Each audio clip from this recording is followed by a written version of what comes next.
I guess what they were trying to do was politically assassinate me. This is my opinion and my surmising the situation. And what they did was they threw a whole load of vile accusations against me, one of which was that I had early onset dementia, which most people who know me know is completely untrue. But that all plays to the statements that were made, the questioning of my sort of mind, and therefore the questioning of my ability to hold a gun license, which the police took away from me, both my shotgun and my firearms license, even though there was, I wasn't innocent till proven guilty. I was treated as if I was guilty till proven innocent. But why? So look, why did they do it? I think it was a political assassination attempt, and what they were doing is they were trying to make the story fit what they wanted it to fit. Why? And they threw this all together. Why? Well, why? I don't know. As you probably know, Victoria, my social media became quite powerful, is quite powerful, and we're able to communicate directly with lots of people who have similar concerns about the way Britain's going. What do you now think of Nigel Farage? Look, I don't dislike Nigel. I think he's running a cult. You described him as a cowardly viper yesterday. I think he is. I don't think he's fit to be leader. I don't think he is a leader. I think he's ultimately a very good, what I would call ballroom entertainer. He stands up and he entertains, and he's extremely good at that. You said in your statement yesterday, for the good of our country, Nigel Farage must never be Prime Minister. That is my opinion. For the good of our country? I think the way he has behaved towards me, if you gave him the power of the British state behind him, he has demonstrated that he is not fit to be wielding that power, and I don't think he should be Prime Minister. That is my opinion. And I'm perfectly entitled to my own opinion, and I'm sorry, but that's my view. I would have helped Nigel become Prime Minister, but I don't want to be next to Nigel, as I said in my interview in the Mail, if we haven't got a plan, policy, a structure, a shadow cabinet, and we're going to deliver for the people. Because I don't want to raise people's hopes for change and then dash them like Boris did. In an extraordinary on-air revelation, former Reform UK MP Rupert Lowe has accused senior figures within Nigel Farage's party of orchestrating a targeted smear campaign to destroy his political credibility, claiming they even spread false rumors that he was suffering from early-onset dementia. Speaking to ABC Newsnight, Lowe did not hold back. "I guess what they were trying to do was politically assassinate me," he said, calmly but firmly. He alleged that the campaign of misinformation originated from within Reform UK's own ranks and was aimed at undermining his rising influence, particularly online. Though he did not name specific individuals, the accusation strikes at the heart of internal unrest that has simmered beneath the surface of Reform UK, a party still defined largely by its founder, Nigel Farage, and its transition from Brexit vehicle to right-wing populist movement. Lowe's claims are not entirely without precedent. Since its rebranding from the Brexit Party, Reform UK has struggled to contain the personalities within its fold, many of whom were selected less for loyalty and more for their social clout or media presence. But Lowe's suggestion that senior party actors would stoop to weaponizing health-related slurs to sideline him marks a new and disturbing chapter. For Nigel Farage, whose return to frontline politics has been endlessly speculated upon, this episode may be more than a backbench controversy. It speaks to the growing challenge of managing an increasingly fragmented political brand.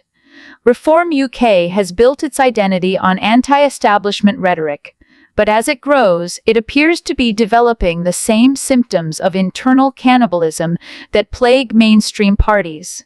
For his part, Lowe appears defiant, even reinvigorated. He hinted at a possible return to politics, perhaps outside of Reform. "I've not ruled anything out," he said, "but I'll only ever serve under a banner that values truth, decency, and democratic accountability." Asked if he would confront Farage directly over the matter, Lowe paused before answering. "I think he already knows. In a political climate defined by spin, Lowe's bluntness is unusual, and perhaps the very thing that made him a target in the first place." Well, the government is in full panic mode. Having wasted the first 9 months of its term in office dragging his feet on immigration, the Prime Minister, Sir Keir Starmer, is now being forced to finally act, as small boat crossings reach record highs under his watch and costs to the taxpayer balloon to the tune of billions of more pounds. So what's the latest act in this never-ending saga? Well, today the Prime Minister is in Albania, warming up so-called return hubs for illegal migrants. This is his latest attempt to appear tough on immigration, but obviously not act it. The plan is to send failed asylum seekers to these return hubs in third countries while they await deportation. What now we want to do, and we're having discussions on, talks on, is return hubs, which is where someone's been through the system in the UK, they need to be returned, and we have to make sure they're returned effectively, and we'll do that if we can through return hubs. So that's what the talk's about. I would say in this area, no single measure is going to be the measure that is, if you like, a silver bullet. By putting it all together, arrests, seizures, agreements with other countries, returning people who shouldn't be here, and return hubs, if we can, through these talks, to add to our armoury, will allow us to bear down on this vile trade and to make sure that we stop those people crossing the channel. Take note of the use of the Prime Minister's new favourite phrase, people who shouldn't be here, because it highlights the glaring flaw in his plan to stop the small boats. If someone has failed their asylum claim, that means they've already crossed the channel, have been put up in the infamous asylum hotels sprawling across the country, and waited months for their claim to be reviewed. So much for a deterrent, eh? The shocking reality is that 76% of asylum seeker claims are granted in the United Kingdom, and migrants sitting in Calais know this. Any betting man would take those odds and cross the channel, wouldn't they? Reform UK's Lee Anderson put it plainly. He said the plan is a watered down rehash of the Conservatives' failed Rwanda scheme.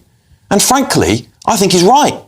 Shadow Home Secretary Chris Philps said this on X. Starmer has never cared about stopping illegal migration. He called immigration laws racist, fought deportations of foreign criminals, and dismantled every tough measure we put in place. The Tories' illegal migration record was no doubt a disaster, but it deserves credit on one single point.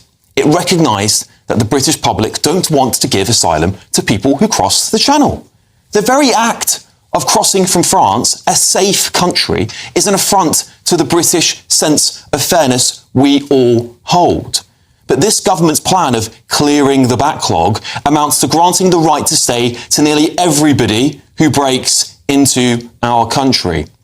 So who is the Prime Minister trying to appeal to? These policies are dead on arrival. They do not solve the underlying issues with our immigration system, nor do they please his left wing, nor go far enough to win over those people who simply don't believe a word he says on immigration. It would seem to any onlooker that this government is in total meltdown, pleasing nobody and making empty gestures that will have little to no impact other than wasting more of taxpayers' cash to look tough but change nothing about the reality. Keir Starmer's Labour Party came under fierce criticism this week as political commentator Alex Armstrong delivered a blistering takedown during a live television appearance, accusing the Labour leadership of presiding over a total meltdown of public trust and purpose. Armstrong, known for his uncompromising political analysis and no-nonsense delivery, lambasted the party's recent moves as empty gestures aimed more at optics than outcomes. It would seem to any onlooker that the government is in a total meltdown, he declared, pleasing nobody and making empty gestures that will have little to no impact other than to waste more taxpayer cash to look tough, but do nothing to change the reality. From immigration to crime to economic policy, Labour's approach has, in Armstrong's words, been more about not rocking the boat than actually steering it.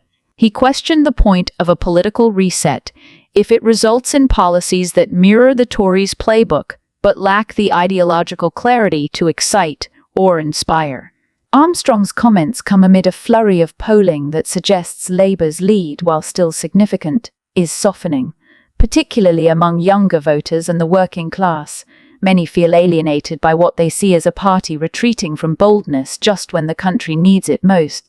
In response to Armstrong's viral takedown, Labour officials did not directly address the remarks, but released a statement reaffirming their commitment to restoring trust through practical, costed solutions to the country's most pressing problems.